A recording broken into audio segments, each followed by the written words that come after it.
Assalamualaikum, hai semua, balik lagi di channel aku Laila Ramadhani. Gimana kabar kalian semua? Semoga selalu dalam keadaan sehat ya, dilancarkan rezekinya, dimudahkan segala urusannya, dan bahagia selalu, amin. Buat teman-teman yang baru bergabung, selamat datang di channel aku. Selamat datang, salam kenal. Aku seorang ibu rumah tangga yang punya dua anak perempuan. Jadi di video ini aku tidak ada bermaksud untuk pamer atau menggurui siapapun. Aku hanya sharing aja gimana cara aku mengatur gaji pas-pasan menurut kebutuhan aku. Jadi video ini tuh udah lama banget aku bikin, cuman aku nggak sempat edit karena memang aku banyak kesibukan di dunia nyata. Saking telatnya udah 2 mingguan lebih, ini video ini nganggur di HP aku dan gak aku edit-edit.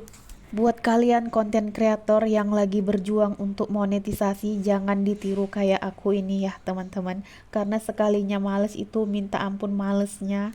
Malesnya tuh kebangetan. Oke, lanjut aja. Di sini aku mau update budgeting minggu pertama di bulan Juli 2025. Alhamdulillahnya di minggu ini aku dapat uang belanja dari Pak suami itu 410.000 dan ini masuk pemasukan stabil ya teman-teman, enggak kurang dan juga enggak lebih, standar ya teman-teman. Ini menurut aku. Untuk tabungan utama di sini aku budgetkan 30.000, untuk dana darurat di sini aku budgetkan 40.000 per minggu, untuk investasi di sini aku budgetkan 50.000 per minggu, untuk dana pendidikan di sini aku budgetkan 30.000 per minggunya. Jadi total untuk nyimpan aku di minggu pertama ini 150.000 per minggunya, alhamdulillah. Nah, untuk kebutuhan mingguan di sini aku budgetkan galon, isi galon itu 15.000 per minggu. Untuk iuran sampah di sini aku budgetkan 5.000. Untuk dana tak terduga di sini aku budgetkan 30.000. Untuk kebutuhan istri di sini aku budgetkan 10.000. Untuk belanja mingguan di sini aku budgetkan 120.000 karena memang di minggu pertama itu cabai, bawang, tomat itu masih ada stoknya. Jadi di minggu pertama ini aku hanya beli sayur dan ikan dan buah-buahan gitu. Ya alhamdulillah ini cukup ya teman-teman. Untuk jajan anak di sini aku budgetkan 25.000 per minggu. Untuk kuota di sini aku budgetkan 20.000. Untuk sedekah di sini aku skip karena memang aku privasi banget ya, teman-teman. Jadi total pengeluaran aku di minggu pertama ini 225.000. Alhamdulillah. Jadi di sini tuh ada sisanya 30.000. Nah, 30.000 ini mau aku bikin modal jualan online aku. Nah, di video kali ini aku tuh ada kesalahan bikin video sama isi suara. Jadi pemasukan aku di minggu pertama ini 405.000 ya teman-teman, bukan 410. Dan tadi aku udah cek-cek. Ini aku salah bilang, mohon maaf ya teman-teman. Nah, lanjut aja di sini aku mau evaluasi budgeting minggu keempat minggu yang lalu gitu, minggu bulan Juni gitu. Nah, untuk galon di sini itu nggak ada lagi, udah habis. Untuk iuran sampah di sini tuh masih ada. Untuk dana tak terduga di sini ada sisa 20.000. Untuk kebutuhan istri itu udah nggak ada lagi. Untuk jajan anak di sini tuh ada sisa 5.000. Untuk belanja mingguan di sini tuh memang udah nggak ada lagi. Untuk kuota di sini tuh masih ada 5.000 ya, teman-teman. Alhamdulillah, jadi sisa budgeting minggu lalu ini ada sisa 40.000, tapi nggak aku ambil semuanya, aku hanya ambil dari dana tak terduga sama jajan anak, sisa jajan anak ya.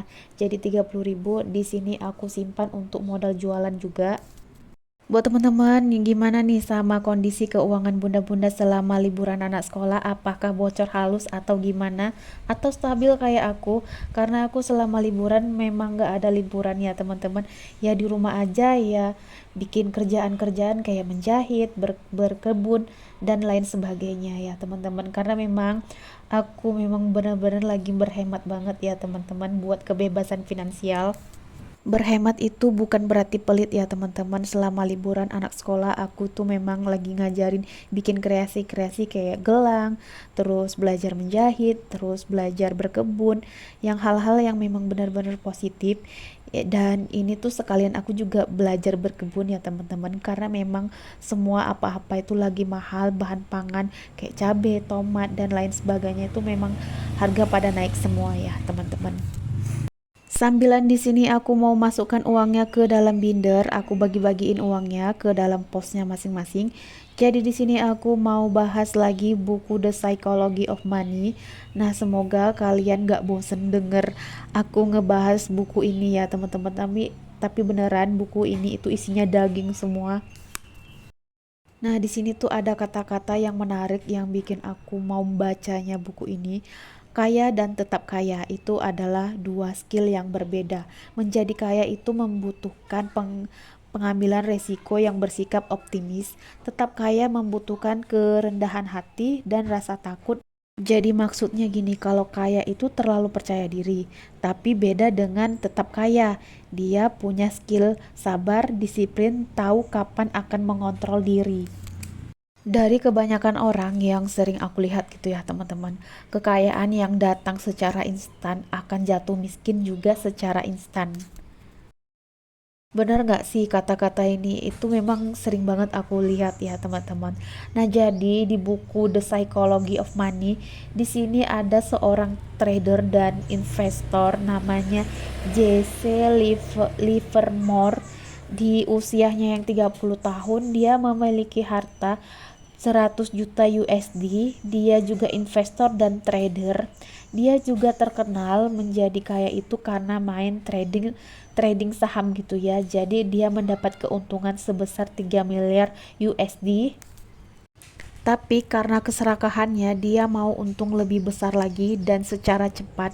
Nah, dia mainkan trading lagi, semua hartanya dimainkan trading sampai dia berhutang juga untuk keuntungan lebih besar lagi. Nah, kalau sifat kayak gini tuh sebenarnya nggak boleh ya teman-teman. Karena kalau kita mau kaya itu butuh waktu teman-teman. Nggak ada yang kita itu kaya secara instan, itu nggak ada ya. Setahun 2 tahun nggak ada. Karena Warren Buffett pernah berkata, kalau kekayaan sebenarnya itu adalah di waktu.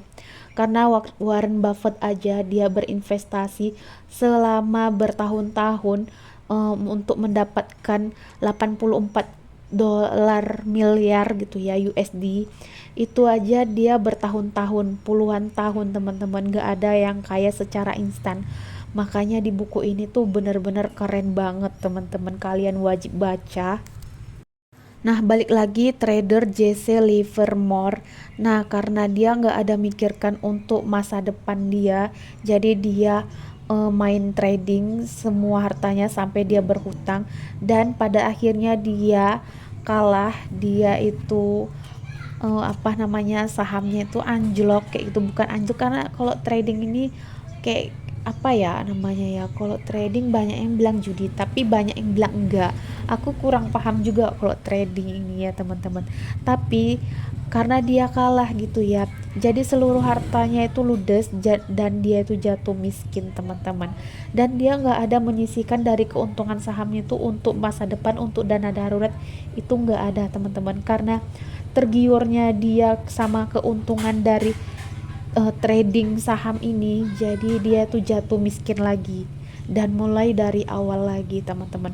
Jadi ini tuh pelajaran ya teman-teman buat kita, kaya itu nggak ada secara instan, butuh waktu bertahun-tahun teman-teman. Pernah nggak sih kalian lihat orang gajinya besar sampai puluhan juta tapi selalu merasa kurang? Bahkan yang gajinya pas-pasan itu selalu cukup dan punya tabungan. Aku sih sering banget ya lihat orang-orang seperti ini. Ini aku nggak ada bermaksud untuk menilai orang atau menilai diriku lebih baik, nggak ada maksud ya teman-teman. Tapi sering aku lihat banget begitu dapat gaji besar mereka langsung nyicil motor, langsung beli HP terbaru, langsung beli tas terbaru kayak gitu ya teman-teman. Tapi mereka nggak ada menyisihkan untuk masa depan, untuk investasi gitu, nggak ada kepikiran.